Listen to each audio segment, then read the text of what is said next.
చేయరాని తప్పు చేసిన పాకిస్తాన్కు కౌంట్ డౌన్ మొదలైంది.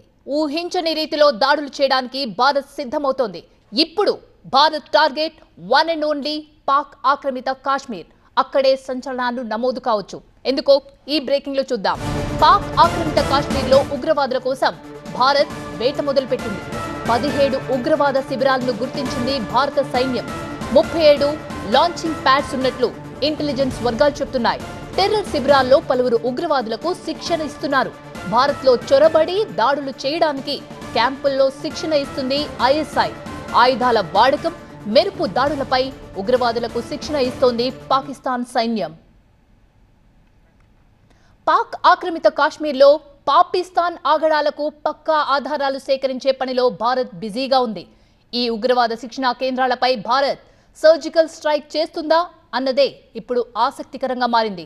ఈ ఎక్స్క్లూజివ్ ఫోటోలున్న ప్రాంతాలపై ఇప్పుడు భారత సైనిక బలగాలు గురిపెట్టాయి.